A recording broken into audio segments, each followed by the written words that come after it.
भाजपा के राज्यसभा सांसद और राष्ट्रीय प्रवक्ता सुधांशु त्रिवेदी ने शिमला में पत्रकार वार्ता कर कहा कि भाजपा ने हमेशा हिमाचल को महत्व और सम्मान दिया है। प्रदेश की वर्तमान सरकार बेहतरीन कार्य कर रही है और केंद्र सरकार भी प्रदेश के विकास में मदद कर रही है। स्वास्थ्य के क्षेत्र में हिमाचल सरकार ने आयाम स्थापित किए हैं। आयुष्मान और हिम केयर योजना लोगों के लिए वरदान बनी है। एम्स का उद्घाटन भी शीघ्र ही होने वाला है। क्या कुछ कहा सुधांशु त्रिवेदी ने, आइए सुनिए। है कि आप सभी जानते हैं कि 17 सितंबर से 2 अक्टूबर यानी जिस कालखंड में हम लोग चल रहे हैं, इसे भारतीय जनता पार्टी ने सेवा पखवाड़े के रूप में मनाने का निर्णय लिया है, क्योंकि 17 सितंबर आदरणीय प्रधानमंत्री श्री नरेंद्र मोदी जी का जन्मदिन है और 2 अक्टूबर महात्मा गांधी जी का जन्मदिन है। तो मोदी जी के जन्मदिन से और गांधी जी के जन्मदिन तक सेवा पखवाड़ा, इसी बीच में सेवा के भिन्न भिन्न कार्य कर रहे हैं। कहीं रक्तदान शिविर, कहीं दिव्यांगों को उपकरण देना, अन्य प्रकार के कार्य हो रहे हैं। हम सेवा पखवाड़ा मना रहे हैं और मुख्य विपक्षी दल कांग्रेस पार्टी अध्यक्ष पद के लिए अखाड़ा खुला हुआ है। तो हमारे और उनके सोच में अंतर है। हमारे लिए सेवा का पखवाड़ा, उनके लिए अध्यक्ष पद का अखाड़ा। और मुझे लगता है कि कांग्रेस पार्टी में अध्यक्ष पद के लिए जो अनुसंधान चल रहा था, वो अब एक घमासान में तब्दील हो गया है। और इस वजह से प्रदेश की जनता, देश की जनता तो वैसे भी पहले से ही उनसे पूरी तरीके से खिन्न थी। प्रदेश की जनता भी निश्चित रूप से इन सारी चीजों के ऊपर पूरी तरीके से निर्णय रखे हुई है। तो मुझे लग रहा है जब उनका हाउसी ऑर्डर में नहीं है और उनका सारा फोकस इस समय आंतरिक सत्ता संघर्ष के बीच में है कि वो कौन किस प्रकार से एक दूसरे के बीच में शहमात का खेल करते हुए अपना सत्ता का केंद्र स्थापित कर ले, और हमारा पूरा फोकस सेवा के ऊपर है। वास्तविकता यह है कि हम एक विचारधारा प्रेरित कैडर आधारित पार्टी हैं। कांग्रेस सत्ता प्रेरित लीडर आधारित पार्टी है। इसलिए जब जब सत्ता छूटती है तब तब कांग्रेस टूटती है। ये उनका नैसर्गिक चरित्र है। यही महंगाई एक मुद्दा है। महंगाई सिर्फ प्रदेश का मुद्दा नहीं है, के लिए इस समय चुनौती नहीं है, देश के लिए, और ये अंतरराष्ट्रीय चुनौती है। 63 देश ऐसे हैं जिनकी 10% से अधिक इस समय महंगाई की दर है। तो इस वैश्विक संकट में भी महंगाई की चुनौती का कुशलता के साथ मोदी जी के नेतृत्व में सरकार और भारत सरकार निकलने में सफल हो रही है। आज भी रेट ऑफ इन्फ्लेशन 6.7% है और रेट ऑफ ग्रोथ 8.5% है। यानी अभी भी महंगाई की दर से काफी। आदरणीय श्री नरेंद्र मोदी जी प्रधानमंत्री बनने से पूर्व इसी राज्य से एक अलग रागात्मक लगाव के साथ जुड़े थे। अभी आपने देखा कि उन्होंने कुछ दिन पूर्व ही जब वीडियो कॉन्फ्रेंसिंग के द्वारा एड्रेस किया तो उन्होंने हिमाचल को अपना दूसरे घर के रूप में संबोधित किया। पूर्व प्रधानमंत्री स्वर्गीय अटल बिहारी वाजपेयी जी तो वो औपचारिक रूप से कहते थे कि हिमाचल उनके लिए घर की तरह है। हमारे राष्ट्रीय अध्यक्ष श्री जगत प्रकाश नड्डा जी इसी राज्य से हैं। तो मानी हुई बात है कि हिमाचल के लिए भारतीय जनता पार्टी का क्या महत्व है, यह स्वतः स्पष्ट हो जाता है।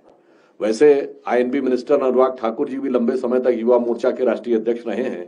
तो नेता युवा हो या वरिष्ठ हो, भारतीय जनता पार्टी ने हिमाचल के लिए को सदैव महत्व सम्मान देने का कार्य किया है। इस समय में हमारी सरकार यहां हिमाचल के जन जन के कल्याण के लिए बड़ी कुशलता के साथ, बड़ी दृढ़ता के साथ काम कर रही है और केंद्र और प्रदेश सरकार दोनों के संयुक्त प्रयास से हिमाचल प्रदेश नई ऊंचाइयों की तरफ आगे बढ़ रहा है। तो स्वास्थ्य के लिए इस सरकार ने बहुत शानदार कार्य किए हैं। आप देखें कि आयुष्मान भारत की योजना के तहत और उसी के प्रकार से जो हिम केयर योजना प्रदेश सरकार ने लागू की है, इसमें कुल मिलाकर दोनों योजनाओं में मिलाकर 6,28,000 परिवार इससे लाभान्वित हुए हैं। अटल इंस्टीट्यूट ऑफ सुपर स्पेशलिटी काम करना शुरू कर दिया है। पीजीआई का एक केंद्र ऊना में काम करने लगा है। एम्स बिलासपुर जो कि 1500 करोड़ की लागत से बना है, जो सभी सुविधाओं से सुसज्जित है और औपचारिक रूप से भी उसका बहुत शीघ्र ही लोकार्पण होने जा रहा है। हिमाचल के हर जिले में एक मेडिकल कॉलेज स्थापित हो गया है। मैं मानता हूं कि स्वास्थ्य सेवाओं के सुदृढ़ीकरण में यह बहुत ऐतिहासिक और मील का पत्थर काम हुआ है। बनी है इस सरकार के कार्यकाल में विगत 4 वर्षों में 5,800 किलोमीटर से अधिक की सड़कें बनी है, जबकि पूर्ववर्ती सरकार के कार्यकाल तक 4,300 कुछ बनी थी। उल्लेखनीय है कि 2 वर्ष तक कोविड के कारण कार्य रुका रहा या बहुत धीमी गति से संभव हो पाया। इसके बावजूद 5,800 किलोमीटर से अधिक की सड़क बनाने का कार्य निश्चित रूप से सराहनीय है। जल जीवन मिशन, तीसरी आवश्यकता होती है कि हर घर में जल पहुंचे। तो इस समय हम लोगों ने 90% घरों में जल पहुंचाना सुनिश्चित कर लिया है और इसके लिए भी प्रचुर मात्रा में डेवलपमेंटल फंड्स केंद्र सरकार के द्वारा दिए जा रहे हैं।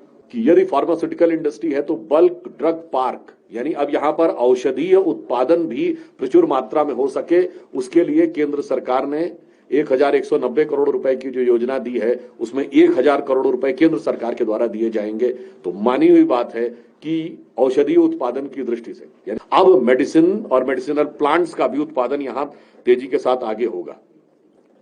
अतः जिस प्रकार के विकासोन्मुख संवेदनशील कार्य जयराम ठाकुर जी के नेतृत्व में हिमाचल प्रदेश की सरकार ने किए हैं और उसको जिस प्रकार का संबल, सहयोग और समर्थन केंद्र में श्री नरेंद्र मोदी जी की सरकार के द्वारा किया गया है, इसके आधार पर हम पूरी तरीके से आश्वस्त हैं कि हिमाचल इसी प्रकार से आगे बढ़ते हुए आगामी विधानसभा चुनाव में हम अब उस मिथ को भी तोड़ेंगे, क्योंकि भारतीय जनता पार्टी ने अनेक मिथकों को तोड़ा है कि हम दोबारा सत्ता में आएंगे, पिछली बार से अधिक शक्ति के साथ आएंगे।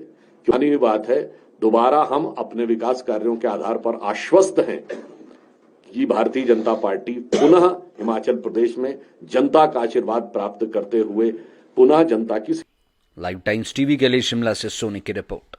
मॉनसून के सुहाने मौसम में हिमाचल की पसंदीदा मारुति कारों पर आकर्षक ऑफर। चुनिए नई ब्रीजा, डिजायर, स्विफ्ट, ऑल्टो या फिर वैगनआर। गोयल मोटर्स के जिला शिमला, सोलन, सिरमौर और किन्नौर के हर कोने में सेल्स और सर्विस का विशाल नेटवर्क। आपके घर द्वार पर सुविधाएं। मारुति सुजुकी की गाड़ियों की बुकिंग के लिए संपर्क करें 9317000172 पर।